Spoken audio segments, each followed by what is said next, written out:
শহরে মিয়া বলে শুধু রাত হইতে দাও। সে তো আমি জানি নারকেল বেগম, রাত হইলেই আমার থার্মোমিটারের জং ছেড়ে যাবে। শুধুই কি তোমার জং ছাড়িয়ে নিবে তুমি, আমারও পুরো মোবিল বাই করে দেবে। হ্যাঁ হ্যাঁ সে তো বটেই জন। বাবা বউরে, বউ তাড়াতাড়ি আয়, কি কাজ হয়ে গেছে বউ? কি হলো এত চেঁচিয়ে উঠলে কেন? দেখ দেখ দেখ, তোর মায়ের আর আমার বাবার বুড়ো বয়সে রস উতলিয়ে পড়ছে, দেখ। মা এ কি কাজ করেছো তুমি? আমার শ্বশুরকে বিয়ে করে নিলে মা। আমার কোনো দোষ নেই রে মা, তার শ্বশুরই আমাকে বিয়ে করলো। বাবা আপনিও এই কাজ করলেন? ছি ছি ছি ছি ছি। বাবা নয়, ও শালো বাবার নামে কলঙ্ক। ও মির্জাফর, মির্জাফরের পরিচয় দিল একদম। মির্জাফর আবার ওইদিকে মুখ লুকাচ্ছিস কেন রে মির্জাফর? মির্জাফর আমাদের 5,000 টাকা দিয়ে শপিং করতে পাঠিয়ে দিয়ে এই কুকাজ করে ফেললি মির্জাফর। ছি ছি ছি, ভাবতেও ঘৃণা লাগছে আমার। শালা মির্জাফর, শালা মানুষের টাকা পয়সা হয়ে গেলে মানুষের চরিত্র বদলে যায়, তার প্রমাণ হাতে নাতে পেয়ে গেলাম রে মির্জাফর। ছোটবেলায় মা মারা গিয়েছিল, আমি কখনো কোনোদিনও স্বপ্নেও ভাবতে পারিনি যে আমার বাবা আবার বিয়ে করবে। মির্জাফর, এ মির্জাফর, লটারিতে 2 পয়সা পেয়ে চরিত্র পাল্টে দিলি মির্জাফর। বাপ ফটকি রে, আর অপমান করিস না বাপ। চুপ কর মির্জাফর, চুপ কর। তোর ওই অপবিত্র মুখে আমাকে বাপ বলে ডাকবি না মির্জাফর। বাপ রে, ও বাপ ফটকে, আমাকে আর অপমান করিস না বাপ। তোর অপমান শুনে আমার ইচ্ছা হচ্ছে আমি কলা গাছে গলায় দড়ি দিয়ে ঝুলি রে বাপ ফটকে। তোর মতো মির্জাফরের বেঁচে থেকে বাকি লাভ আছে? বাপ ফটকি রে, ও বাপ ভুল বুঝিস না বাপ। বাপ ফটকি রে, এটা পেঁচিয়ে যা, পেঁচিয়ে বল, পেঁচিয়ে বাপ বল, সরে যা। তোর মা মরে যাওয়ার পরে 8 বছর আমি বাথরুমে সমানে হ্যান্ডেল মেরেছি বাপ। আর তোর সেই শাশুড়িকে পেয়ে সেই হ্যান্ডেল মারাটা আজকে আমার বন্ধ হইতে চলেছে। এতে তুই খুশি হোস নি বাপ? খুশি হতাম বাপ, খুশি হতাম। আমার শাশুড়িকে বাদ দিয়ে যদি তুই অন্য কোনো মেয়েকে বিয়ে করতেন তাহলে আমি খুশি হতাম। কেনে বাপ ফটকে তুই এই কথা বলছিস? তোর শাশুড়ি তো ফুলের মতো পবিত্র, আর সেই পাক পবিত্র মেয়েকে আমি বিয়ে করে আমি তো কোনো খারাপ কাজ করিনি বাপ। তোর শাশুড়িরও স্বামী মারা গেছে আজ থেকে 10 বছর আগে, ও সেই নিদারুণ যন্ত্রণা নিয়ে বুকের ভিতরে বেঁচে আছে। আবার আমারও সেই একই কেস। তা আমরা দুজনে বিয়ে করে কি এমন অন্যায় কাজ করেছি রে বাপ ফটকে? বাবা আমার শাশুড়ির জীবনে এক গোপন রহস্য লুকিয়ে আছে, কি করে তোমাকে এখন বলি বাপ আমি সে কথা। কি গোপন রহস্য লুকিয়ে আছে রে বাপ তোর শাশুড়ির জীবনে? বাংলায় একটা গান আছে, শুনেছো তো বাবা? যারে আমি চোখে দেখিনি তার অনেক গল্প শুনেছি, গল্প শুনে তারে আমি অল্প অল্প ভালোবেসেছি। হ্যাঁ বাপ ফটকে, ওই গানটা শুনেছি বাপ। তা তুমি আগে পিছে না ভেবে তুমি আমার শাশুড়িকে বিয়ে করে নিলে কেন? এতে ভাবা ভাবির কি আছে রে বাপ? তোর শাশুড়িও বিধবা আমিও বিধবা। তাহলে তুই একটু ভাবিস নি আমার শাশুড়িকে বিয়ে করার সময়, তাই তো? হ্যাঁ বাপ, বাপ শোনা আমার কিছুই ভাবিনি বাপ। একটা গান শুনেলে বাপ, এই গানটার সাথে তোর জীবনের ম্যাচিং হবে। বল বাপ আমার, কি গান বলতো বাপ?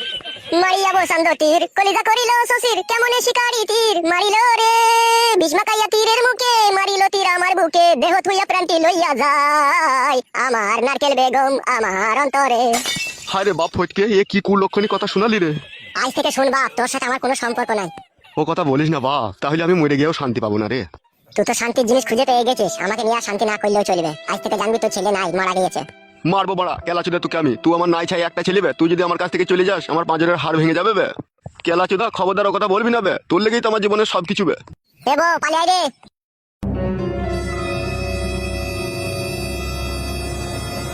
হাগো নারকেল বেগম, তোমার সাথে কি কোনো ছেলের সাথে ভালোবাসার সম্পর্ক আছে লেকে?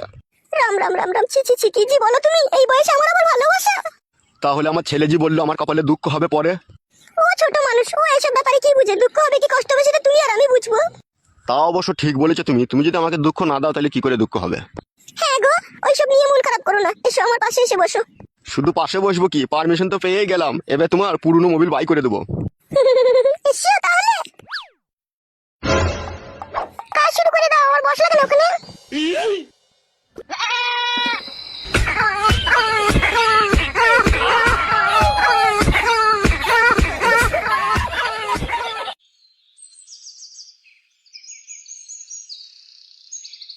আরে ভাইপো, এই বাড়িটাই তো বললো লাই। হ্যাঁ কাকা, এটাই বললেছে বটে। তাহলে একবার ডেকে দেখি লাই। হ্যাঁ ডাক কাকা ডাক। বলছি বাড়িতে কেউ আছেন নাকি? কে গো? এই আমি গো, আমি এক অচেনা পথের পথিক, একবার এইদিকে এসো তো। আসছি দাঁড়ান। আসছে বললো তো নাকি রে? হ্যাঁ রে কাকা, আসছেই তো বললো। কে আপনারা? কাকে দরকার? কাকে দরকার কাকে বলুন। এ ভাইপো কি বলবো রে? যার খোঁজে এসেছে তার নাম করো। বলছি তোমার সতীনের মা নারকেল বেগম তোমাদের বাড়িতে আছে? কি বললে তুমি? ও সেরকম কিছু নয় বৌদি, বলছি তোমার স্বামী একটা মেয়েকে বিয়ে করেছিল না, সে মেয়েটা শাশুড়ি তোমাদের বাড়িতে আছে। সে কিসের জন্য এখানে থাকবে? তার চুল ছিঁড়ে আমি ভাঙা চুলে বিক্রি করে দিই 4,000 টাকা কেজি। এ কাকা, এ তো কেস ঘাবলা মনে হচ্ছে রে। তাই তো রে ভাইপো, একবার জিজ্ঞেস করে দেখ রে ভাইপো, ও সতীনের মাকে কোথাও পাওয়া যাবে। বলছি বৌদি, যদি কিছু মনে না করো, একটা টুকুস করে একটা কথা জিজ্ঞেস করবো? বলো, কি বলবে বলো। বলছি, তোমার সতীনের মা এখন কোথায় আছে তুমি জানো? আমরা ওদের খবর কি করে রাখবো? সে আমার সতীন আমার বাড়ি থেকে 6 মাস আগে চলে গিয়েছে, তার সাথে আমার কোনো সম্পর্ক নেই। তার মা কোথায় গিয়েছে, কি করছে না করছে, আমরা এবার তার খোঁজ খবর কেন রাখবো? আর তাদের খোঁজ খবর আমাদের কাছে নেইও। কাকা, কোনো খোঁজ নাই বলছে। তোমার কাছে জোর হাত করে বলছি, তুমি যদি খবর জানা থাকে বলো আমাকে, নাইলে আমি আমার নারকেল বেগমের জন্য মরে যাবো গো, আমি মরে যাবো। আপনি এইভাবে কেন কাঁদছেন? আর নারকেল বেগমের মাকে?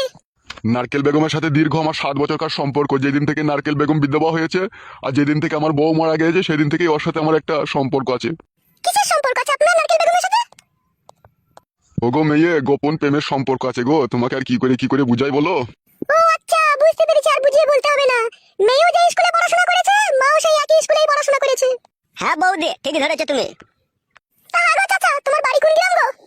আর কি বলবো গো মেয়ে, আমার বাড়ি হচ্ছে চুয়াডাঙ্গা। তা তুমি এখানে নারকেল বেগমকে খুঁজতে এসেছো, তার মানে? কি আর বলবো মেয়ে, দুঃখের কথা। সে হারামি মহিলা আমাকে বললো আমি 2 দিনকার জন্য জামাই বাড়ি গেছি। আজ 22-23 দিন হয়ে গেল, বাড়ি যাওয়ার কোনো নামই নেই। আমি তো সেই জন্য তাকে খুঁজতে এসেছি। আর খুঁজে লাভ হবে না কাকা, তার মাও চরিত্রহীন, মেয়েও চরিত্রহীন। দেখো আবার কাউকে খুঁজে পেয়ে গেছে হয়তো। তাই নাকি? এরকম যদি হয় তাহলে তো আমার বেঘরে প্রাণ হারাবে। ওগো মেয়ে, তোমার যদি একটুকু সন্ধান থাকে বলো আমাদেরকে। আপনি যখন অত দূর থেকে অত কষ্ট করে এসেছেন, আমি তো ছেলেটার বাড়ি চিনি না, এইটুকু জানি ওর বাড়ি হচ্ছে খালপাড়ায় একটা ক্লাব আছে, ওই ক্লাবের কাছেই ওর বাড়ি। ওই ক্লাবে গিয়ে খোঁজ করো, তাহলে তুমি সব জানতে পারবে। আবার খাল পাড়াতেও যেতে হবে? যেতে তো হবে, যার খোঁজে এসেছো তাকে যদি না পাও, খালপাড়ায় কি ডেঙ্গাপাড়াতেও যেতে হবে। বৌদি ঠিকই বলছে রে কাকা। তাহলে কি করবি রে ভাইপো? যেতে হবে কাকা, এখন আর কি করার আছে। আগে এক কাজ করছো, ওই দোকানে গিয়ে কিছু চমড়ি খাইগা, তারপরে খুঁজবো চো। আর আপনাকে বলা হয়ে যায়, বুড়ো বয়সে প্রেমের ভিমরুতি উঠেছে নাকি আপনার? ওগো মেয়ে, আমাকে আর লজ্জা দিও না গো। নারকেল বেগম ছাড়া আমি প্রচন্ড অসহায়। নারকেল বেগমের জন্য আমার 2টো নারকেলের বাগান চলে গিয়েছে। তারপরেও আপনি নারকেল বেগমের পেছনে ছাড়েননি? ওই তো আমার জীবনের সব। ওকে ছেড়ে দিলে তো আমি মরে যাব। নারকেল বেগম আমার এই ডাইন দিকের কিন্নি, আর নারকেল বেগমের ভালোবাসা আমার এই বুকের ভিতরে থাকা কলজি। তাই নাকি চাচা? হ্যাঁ গো মেয়ে, হ্যাঁ। দেখো চাচা, তোমার এই কলজিতে তোমার নারকেল বেগম আমার তলায় তলায় আগুন ধরিয়ে দিল নাকি? মাগো, ওই কথা বলি না মা, ওই কথা বলি না। নারকেল বেগম ছাড়া আমি 2 চোখে অন্ধ হয়ে কানা হয়ে যাবো রে। তোমার মতো আমার স্বামীকে অন্ধ করে দিয়েছিল, কানা করে দিয়েছিল ওর মেয়ে। তাই নাকি মা? হ্যাঁ চাচা, 6 মাস আমার স্বামীকে ঘর ছাড়া করে দিয়ে, আমার স্বামীকে বুবা ঠাপা করে শাড়ির আঁচলে গিট মেরে রেখে দিয়েছিল সে সতীন। তাকে কি আমি সাধ্যে তার চুল ছিঁড়েছি? তার অনেক কষ্টে জানা পাকনা শুধু ছিঁড়ে দিতাম আর 2 দিন থাকলে। আরে ভাইপো, এদের তো মনে হচ্ছে আমি হাত ফেল করে ফেলবো রে। দূর কাকা, হাত ফেল করতে হবে না, বড়া চো, চমড়ি খাইগা দিয়ে খুঁজবো চো। চো বাপ, চো রে, তুই আমার একমাত্র আশা ভরসা। হাগো মেয়ে, তাহলে ক্লাবের কাছে গেলে পাবো তোকে আমি? হ্যাঁ হ্যাঁ, ওখানে গেলে আপনি খোঁজ করলে পেয়ে যাবেন। চো রে টাটকা ভাইপো, চো। কাকা, টাটকা থাকতে পারলাম কই, তোর লেগে বাসি হয়ে গেলাম আমি। চো বাপ, চো। ছি ছি ছি ছি, কি সর্বনাশের কথা, কথা শুনতেও ঘৃণা লাগে। তার মা আবার নাকি এই বুড়ো লোকটাকে বুঝে জাদু মন্ত্র করে ফাঁসিয়ে রেখে দিয়েছে। বেচারি খাপা হয়ে যাবে গো। বুড়ো মানুষ, এক পা শ্মশানে এক পা ডাঙ্গাতে, তাও প্রেম করা স্বাদ মিছি না গো। ছি ছি ছি, মরবি বুড়ো চোদা, তুই মরবি। চলো যা, আমার তরকারিটা পুড়িয়ে গেল খেলা চোদাদের সাথে কথা বলতে বলতে।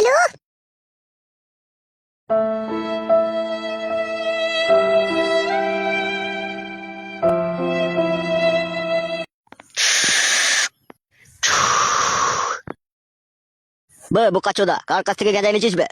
নাটোর কাছ থেকে। লাউড়া চোদা, খবরদার ওর কাছ থেকে মাল নিয়ে আনবি না। কেন ওস্তাদ, মালে কি সমস্যা? লাউড়া কা বাল টেনে ধুমে বেরোচ্ছে না। বলেছে আগের সপ্তাহে ভালো মাল আনবে।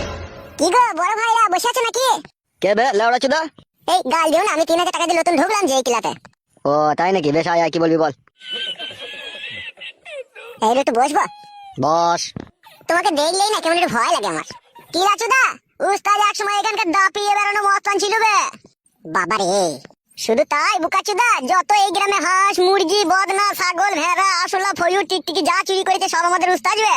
উলি বাবালো, শুধু কি তাই বড়া, কত জায়গায় ছাগল ভেড়া চুরি করতে গিয়ে ধরা পড়ে মারও খেয়েছিল। উলু বাবালো, শুধু কি তাই বড়া, কিছুদিন আগে একটা গাভিন ছাগলের উপরে উস্তাদ চড়া মারতে গিয়ে সেখানেও কেলানি খেয়েছে। উড়ি মারে, কি কাজ করেছে। শুধু কি তাই বড়া, উস্তাদের কাছে কোন একটা গাভিন ভেড়ারও সন্ধান আছে, ওটাকেও ফাঁক পেলে ভরে দেবে। উড়ি বাবালো, কি উস্তাদিরে মারা ভেড়া কেউ ছাড়ছে না। শুধু কি লাউড়া তাই, উস্তাদ এখন তোর বইয়ের দিকেও নজর দিয়েছে। না না, এটা সম্পূর্ণ মিথ্যা কথা, লাগে উস্তাদ। ঠিকই বলছে বে ও। মাগো, ওইরকম করো না উস্তাদ, নাই ছাই একটাই বউ, কত কষ্ট করে বিয়ে করেছে। ভালো করেছিস বে বোকা চোদা, ভালো করেছিস তো, বিয়ে করেছিস, ভালো জিনিস তো। তোর বউ মানে তো আমাদের বউ দিবে, একটু মাঝে সাঝে গিয়ে একটু পাঁজরে দিয়ে বসে একটু গল্প করবো, তো কি আছে বে। উলো বাবালো, কি ডেঞ্জার লোক লোক তুমি। শুধু কি লাউড়া তাই, তোর বউকে জামদানি শাড়ি কিনে দেবার সিদ্ধান্ত নিয়েছে উস্তাদ। না না, এটা মিথ্যা কথা। এ ঠিকই বলছে বে। মাগো। তা হবে, শাড়িটাকে আমি নিজে কিনে তোর বউকে দিয়ে আসবো, না তোর হাতে কিনে দেবো, তুই দিয়ে দিবি? শাড়ি না দিলে হয়তো না, আমার বইয়ের মেলা শাড়ি আছে। গাঁড় ভেঙে দেবো লাউড়া চোদা, চিনিস তো আমাকে? বগাটি, তুই দিয়ে আসবি শাড়ি। ঠিক আছে ওস্তাদ, তাই হবে। বলছি ভিসি আর জাঙ্গিয়া এগুলো সব একসাথে শাড়ির সাথে কিনে দেবো তো, সায়া? হ্যাঁ লাউড়া, ওগুলো তো দিতেই হবে, নাহলে ম্যাচিং হবে কি করে? কি বে, মুখ পানে তাকাচ্ছিস, কিছু বলবি নাকি? তোমার সাথে আবার কথা বলা যায়? তুমি এখনই গুলি করে দেবা, তুমি যে লোক। আর শুনছি নাকি লাউড়া তোর বাবা একটা মেয়েকে বিয়ে করেছে, এটা কি সত্যি? একটা মেয়েকে লয় তো আমারই শাশুড়িকে। কি কাজ করেছে গো উস্তাদ? তাই তো রে লাউড়া, এ তো ভাববার বিষয়। ওবে পাটা খাট ধরে গেলে একবার টেনে দে তো। হ্যাঁ হ্যাঁ, দিচ্ছি উস্তাদ। ওবে লাউড়া চোদা শোন, তোর বাবাকে একবার ক্লাবে দেখা করতে বলবি। বাবা ক্লাবে এসে কি করবে? বাবা বয়স্ক মানুষ। বয়স্ক কেলা চোদা, তা বিয়ে করেছে কেন বে? বয়স্ক মানুষ তো তোর বাবা। সেই জন্যই তো বাবার সাথে আমার একটু অশান্তি হয়েছে। যখন বাড়ি যাবি মনে করে তোর বাবাকে বলে দিবি, ঠিক আছে? আমি আজ বাড়ি যাবো না, আজকে আমি ক্লাবেই শুয়ে থাকবো। সে শুয়ে থাকতো অসুবিধা নাই, যখন যাবি তখন বলে দিবি।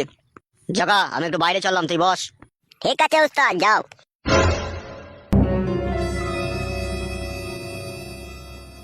আরে বন্ধু, লোকটা বিশাল ডেঞ্জার লাই। হ্যাঁ রে বন্ধু, বিশাল ডেঞ্জার। সব সময় একটা গুলি ভরা পিস্তল থাকে ওর কাছে। সেটা দেখেই বুঝতে পারছি শালোটা একটু কাঁপানো লোক। গাল দিই না বে? ও শুনতে পাবে না, তো আমার বন্ধু, তোকে বলবি আমি গাল দিলাম বলি না ভাই? হ্যাঁ তো বসে থাকবি, থাক, আমি বাড়ি চললাম। তো বাড়িতে যাবি, একটা উপকার কর ভাই আমার। বল না, ওরা কি উপকার করতে হবে? আমি সেই সকাল থেকে কিছু খাইনি, তোদের বাড়ি চল, আমাকে চারটে মুড়ি দিবি শসা দিয়ে, আমি খাবো। চো বোনা, যদি শসা দিয়ে মুড়ি খেয়ে তোর পেট ভরে খাবি, চো তাহলে। ওরে আমার ভাইরে, চো তো। চো উঠ।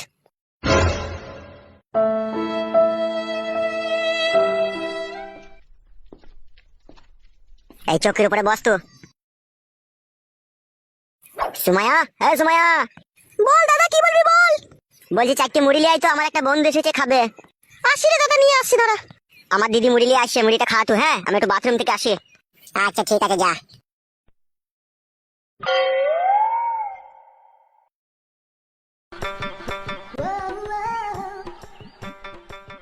ইলি বাবালো মাল। এই না, ধরো মুড়িটা। তোমার নাম কি গো? সুমাইয়া বেগম। আরে সর্বনাশ, কি জিনিস রে বড়া। কি হলো, না ধরো।